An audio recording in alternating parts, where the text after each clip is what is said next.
बिस्मिल्लाहिर्रहमानिर्रहीम। आज का हमारा लेक्चर सेंट्रीपिटल फोर्स और सेंट्रीपिटल एक्सेलरेशन के बारे में है। तो स्टार्ट करते हैं अपना आज का लेक्चर। अगर कोई बॉडी लीनियर पाथ में मोशन परफॉर्म कर रही है और उस पर कोई फोर्स नहीं लग रहा तो वो हमेशा के लिए लीनियर पाथ में ही मोशन परफॉर्म करेगी।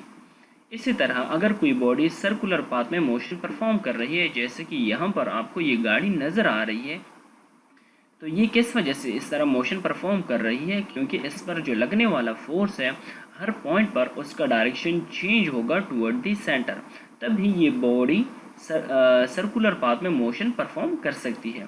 तो एक ऐसा फोर्स जो कि बॉडी को कंपेल कर दे सर्कुलर पाथ में मोशन करने के लिए, तो ऐसे फोर्स को हम बोलते हैं कि ये क्या है, सेंट्रीपिटल फोर्स है या सेंटर सीकिंग फोर्स है।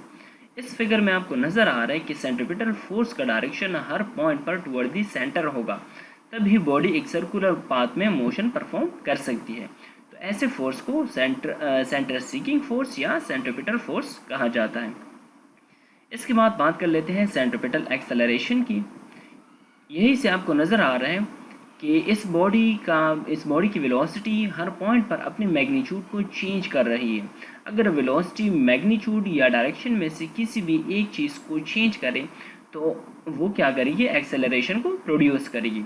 तो एक ऐसा एक्सेलरेशन जिसका डायरेक्शन हर पॉइंट पर टुवर्ड द सेंटर हो, ऐसे एक्सेलरेशन को कहा जाता है सेंट्रीपिटल एक्सेलरेशन, और ये सेंट्रीपिटल फोर्स ही की वजह से प्रोड्यूस होती है।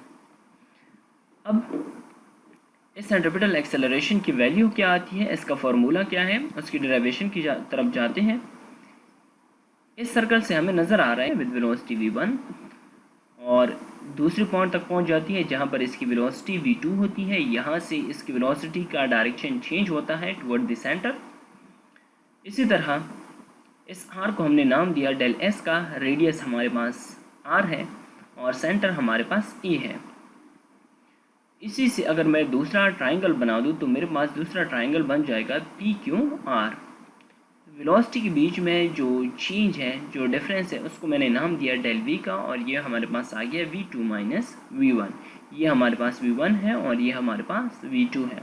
दोनों ट्राइंगल्स यानी कि ट्राइंगल ABC और ट्राइंगल PQR, ये दोनों आइसोसेल ट्राइंगल है। आइसोसेल ट्राइंगल के लिए हमारे पास एक रूल है, वो रूल ये है कि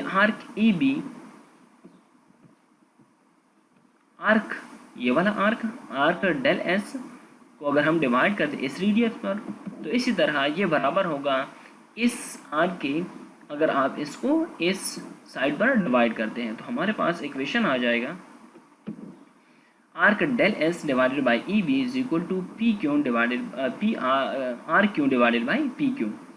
हमारे पास आर्क डेल एस को हमने वैल्यू नाम दिया है डेल एस, और ई बी क्या है, हमारे पास रेडियस है। इसी तरह आर क्यू हमारे पास डेल वी है और पी क्यू हमारे पास वी है। तो ये सारी वैल्यूज़ इधर हम पुट कर देंगे, हमारे पास फाइनल आंसर ये आ जाएगा। इसी तरह अब हमें पता है कि डिस्प्लेसमेंट बराबर होता है वेलोसिटी और टाइम का प्रोडक्ट। ये हमारे पास कहाँ से आया, ये वेलोसिटी की डेफिनेशन से आया है।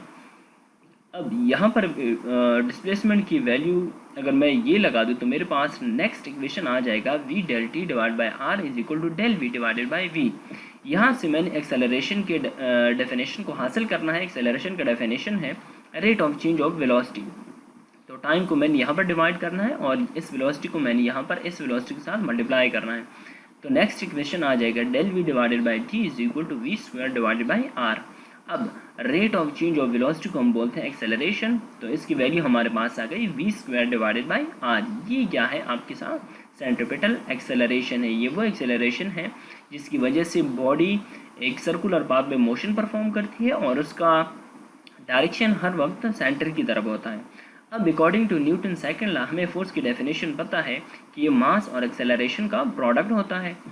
अब अगर मैंने सेंट्रीपिटल फोर्स की वैल्यू निकालनी है तो इस एक्सेलरेशन के साथ मैंने जस्ट मास को मल्टीप्लाई करना होगा, तो रिजल्ट में मेरे पास सेंट्रीपिटल फोर्स आ जाएगा। ये क्या है, सेंट्रीपिटल फोर्स है और ये हमारा सेंट्रीपिटल एक्सेलरेशन है। तो ये था हमारा आज का लेक्चर। फिर भी अगर आपका कोई सवाल हो तो आप कमेंट सेक्शन में पूछ सकते हैं। Thank you.